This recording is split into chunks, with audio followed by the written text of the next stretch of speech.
I totally remember this particular party meltdown some time ago. My face was on fire, my brain short-circuited, and I just stood there, speechless, while everybody else was cracking up. Someone dropped a savage one-liner right at me, and I had absolutely nothing to fire back. Really embarrassing. And the perfect clapbacks? Oh, sure. My brain thought it'd be hilarious to serve those up hours later, when I'm alone and cringing in bed, replaying the whole thing on repeat. Powerless. That's exactly how it felt. But honestly, that was the moment I drew a line in the sand. No more of that. I went on a full-on quest, not to become some jerk, but to actually figure out how these social games work. Turns out, it's not just luck.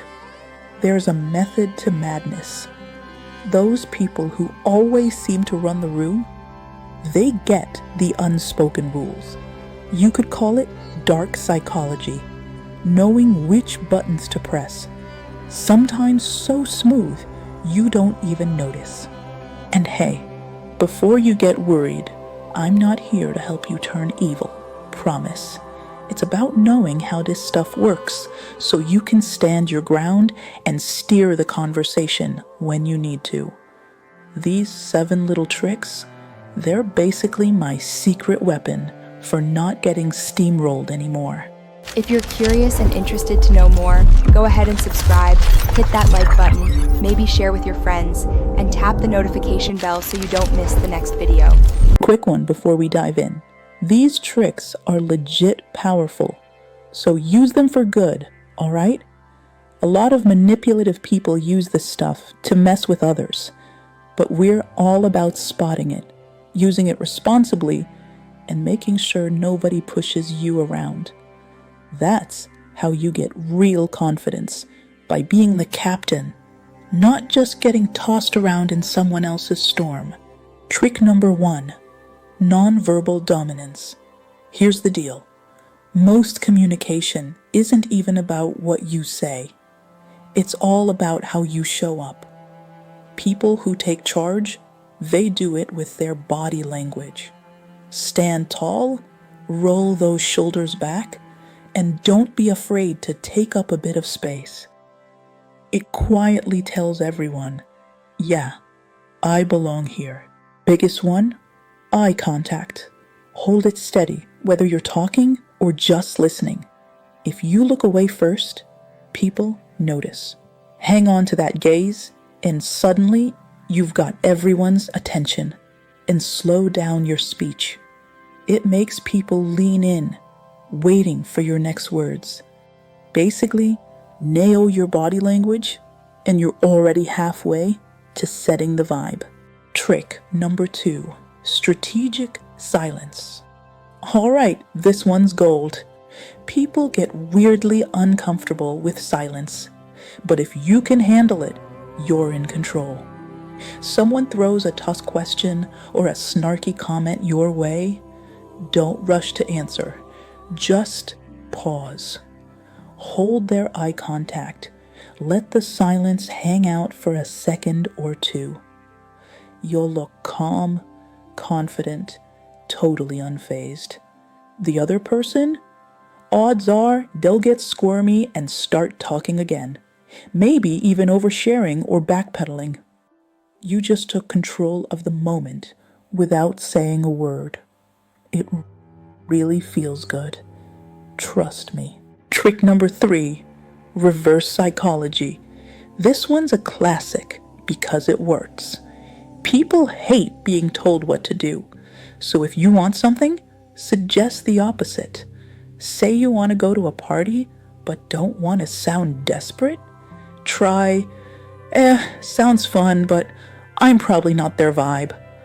Watch them trip over themselves to convince you. No way, you fit right in. Now they want you there, and it feels like their idea.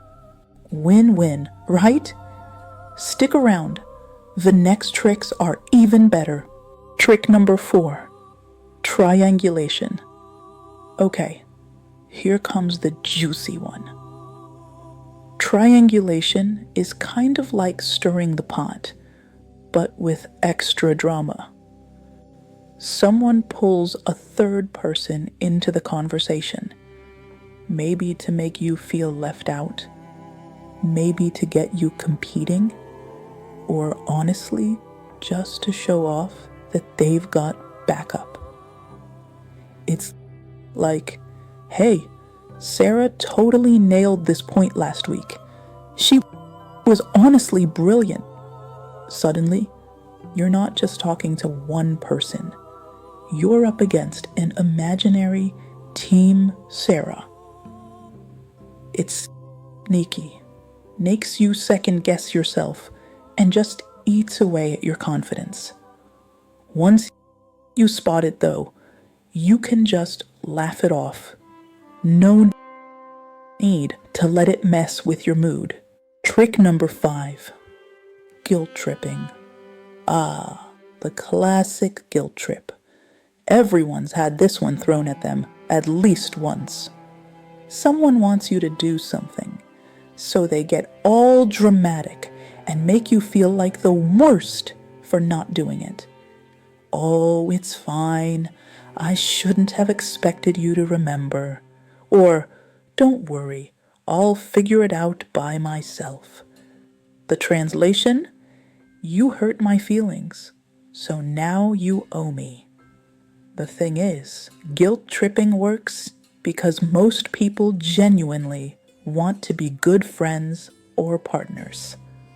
When you see it happening, just remember, you're not responsible for other people's feelings every single time. It's okay to set a boundary and not get sucked in. Trick number 6, negging. This one's a bit of a low blow. Negging is when someone gives you a compliment that has a little sting tucked inside. Like, wow, that's actually a smart thing to say for someone who's usually quiet. Thanks? It messes with your head a bit. You feel good and bad at the same time, and suddenly you're working way too hard to win them over. The best move here? Spot it, smile, and remind yourself you don't need that kind of approval. You're already awesome. Trick number 7, exploiting weaknesses. Alright, this is the heavy one. Exploiting weaknesses is when someone zooms in on your insecurities and uses them to get their way or look better. It's not always obvious. Sometimes it's that coworker who knows you hate speaking up in meetings and suddenly puts you on the spot just to watch you squirm. It's rough, but here's the deal. Know your own soft spots and don't let someone else use them to throw you off. You've got every right to stand your ground. So those are the tricks. Nothing too fancy, just real-world stuff you've definitely seen before. The point isn't to turn you into a manipulator, but to help you spot the moves so you can keep your cool. Build up your confidence, trust yourself, and you'll handle whatever gets thrown your way. The weekend is here. Remember to use these tricks when you're in a party or large gatherings to stand tall. Now, Spill, have you seen these tricks in action?